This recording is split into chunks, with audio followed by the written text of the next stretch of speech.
is your girl Wakeji Kamore, and welcome to Reflections by Wakeji Kamore.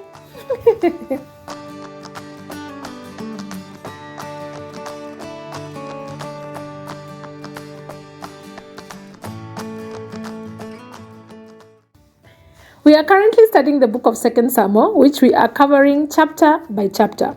Today, I'll be reading chapter 18, and afterwards, I'm going to share my main takeouts. So please stay with me to the end, and don't forget to invite a friend to listen by sharing this link.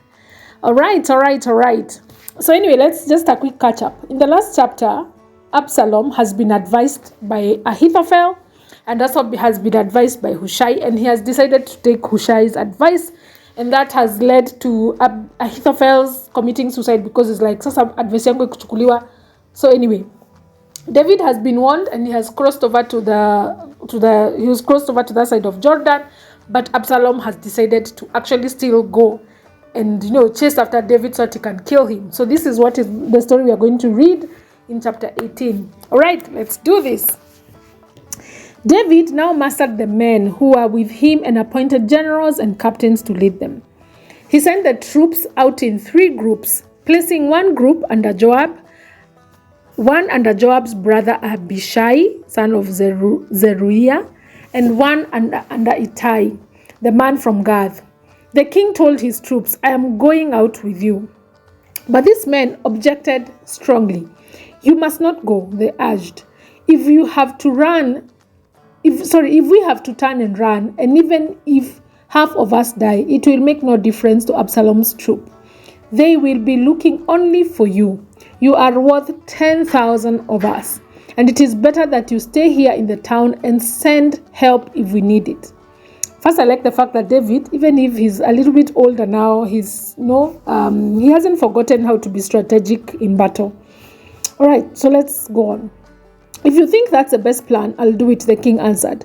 So he stood alongside the gate of town as all the troops marched out in groups of hundreds and thousands. And the king gave his command to Joab, to Abishai, and to Ittai. "For my sake, deal gently with the young Absalom." And all the troops heard the king give this order to his commanders. So David is still like, "Oh, msiue huyo mjamaa anaitwa Absalom. Unajua Absalom is still my son, blah, blah, blah. Deal with him, gently." And everybody has heard. Every person who is heading up for the battle has heard. So the battle began in the forest of Ephraim, and the Israel troops were beaten back by David's men. There was a great slaughter that day, and 20,000 men laid down their lives. The battle raged all across the countryside, and more men died because of the forest than were killed by the sword. I like this verse. It says more men died because of the forest than they were killed by the sword. What does that mean? There's some people who think it was, like animals of the forest that killed them. Others who think that they fell into pits. Or just God actually was on David's side in miraculous ways. Because how do you say men died because of the forest more than they were killed by the sword? Unajua hapo there is something that needs to a little bit more revelation. During the battle, Absalom happened to come upon some David's men. He tried to escape on his mule. Why is this guy on a mule? Anyway, but he rode beneath the thick branches of a great tree. His hair got caught up in the tree, and his mule kept going and left him dangling in the air. Oh my God. This looks like a medieval movie. Like I can actually picture it. I've watched too many of medieval movies. I can actually picture this. What? Sorry guys. One of David's men saw what had happened and told Joab, "I saw Absalom dangling from a great tree." "What?" Joab demanded. "You saw him there and you didn't kill him? I would have rewarded you with 10 pieces of silver and a hero's belt." "I will not kill the king's son for even 1,000 pieces of silver," the man replied to Joab. "We all heard the king say to you and Abishai and Ittai, 'For my sake, please spare young Absalom.' And if I had betrayed the king by killing his son, and the king would certainly find out who did it, you yourself would be the first to abandon me." "Enough of this nonsense," Joab said. Then he took 3 daggers and plunged them into Absalom's heart as he dangled, still alive in the great tree. 10 of Joab's young armor bearers, then surrounded Absalom and killed him. Then Joab blew the ram's horn, and his men returned from chasing the army of Israel. They threw Absalom's body into a deep pit in the forest and piled a great heap of stone over it, and all Israel fled to their homes. During this lifetime, Absalom had built a momentum to himself in the king's valley, and he said, "I have no son to carry on my name." He named the monument after himself, and it is known as Absalom's monument to this day. So first, there's this Joab who's like, no, we are not sparing this Absalom guy, we are killing him. Of course, it was a direct disregard to what David had mentioned, because David had said, spare Absalom. But Joab was like, imagine, I'm not going to spare this guy. He has caused us enough havoc, and I've also seen how David deals with his sons. He's not very disciplinary for his sons. He just let them be. So if we let this guy be, he probably is going to cause trouble in future. So Joab was like, no, we are finishing this guy right now, right here. I will deal with the consequences, whatever that may be. So anyway, Joab killed the guy. Anyway, watch out, verse 19. Then Zadok, son of Ahimaaz, said, "Let me run to the king with the good news that the Lord has rescued him from his enemies." "No," Joab told him. It won't be good news to the king that his son is dead. "You can be my messenger another time, but not today." Then Joab said to the man from Ethiopia, "Go and tell the king what you have seen." And the man bowed and ran off. But Ahimaaz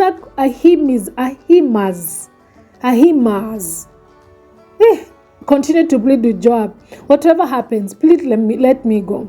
"Why should you go, my son?" Joab replied. "There will be no reward for your news." "Yes, but let me go anyway," he begged. Joab finally said, "All right, go ahead." So Ahimaaz took the less demanding route by the way of the plains and ran to Mahanaim ahead of the Ethiopian. All right, so why is it that Joab doesn't want this Ahimaaz guy to go and give the news to David? Because it will not be good news that his son is dead. You guys remember the person who came and gave David the news that Saul had died? Those guys were killed. You guys remember the person who came and gave the story of who had died? There was another guy who had died. Man, how am I not remembering this other guy? There was another guy who died, who actually had been killed.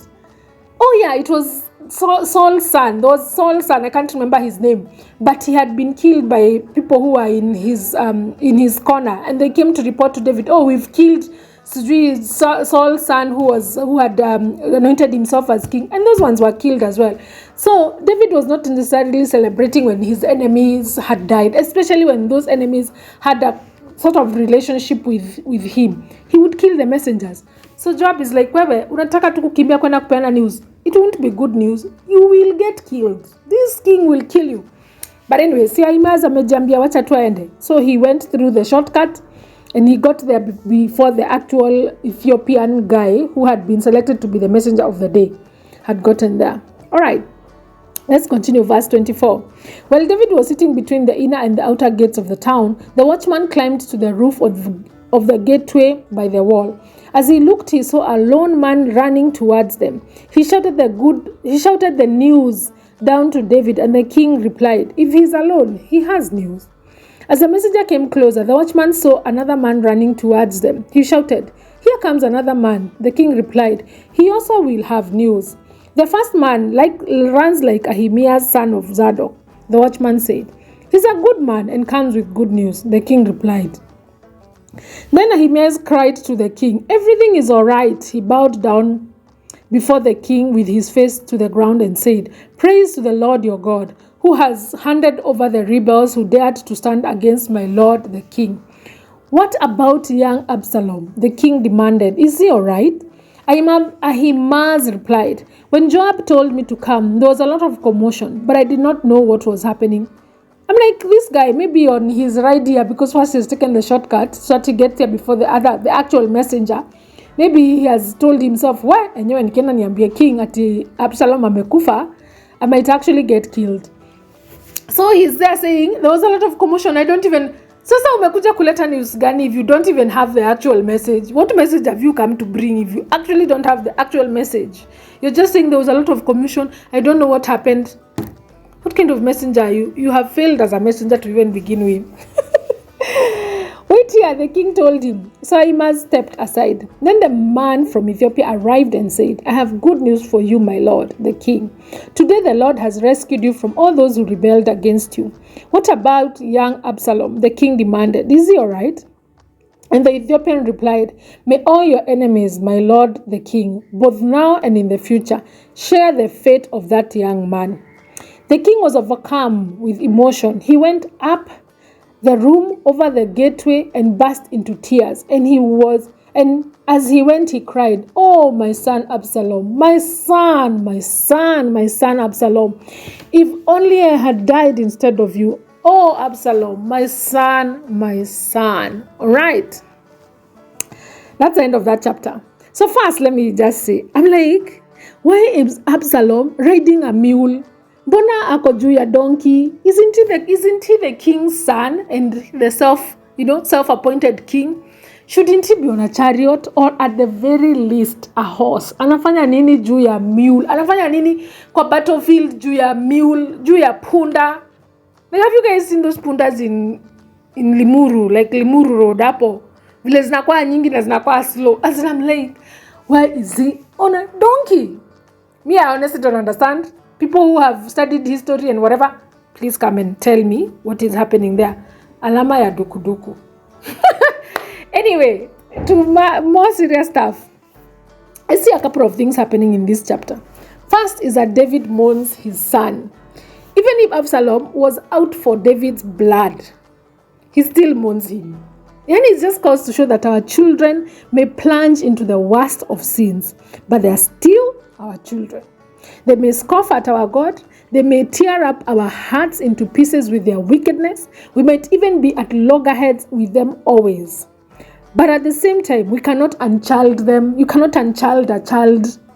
You cannot erase their image from your heart. You cannot make them not your child.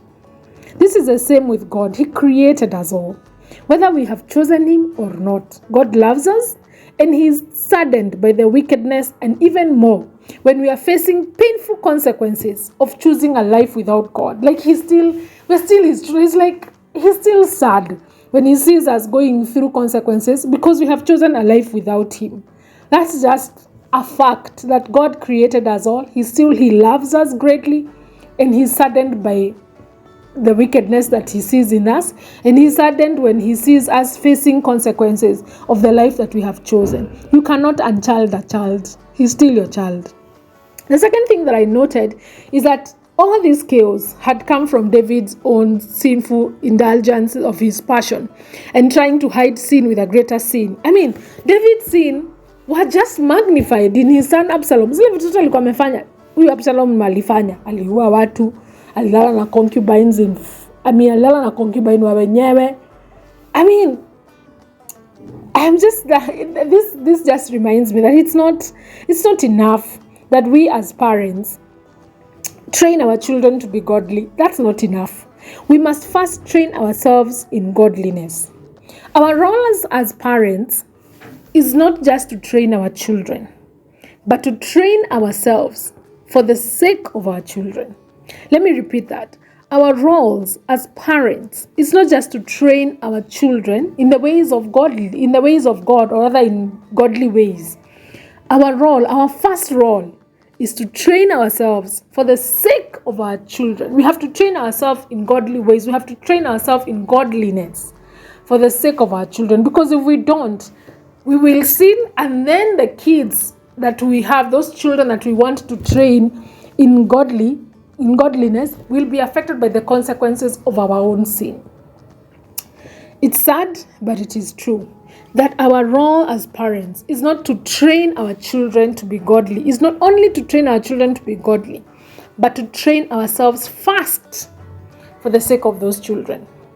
This is your girl Wakeji Kamore, and this has been Reflections by Wakeji Kamore. See you tomorrow.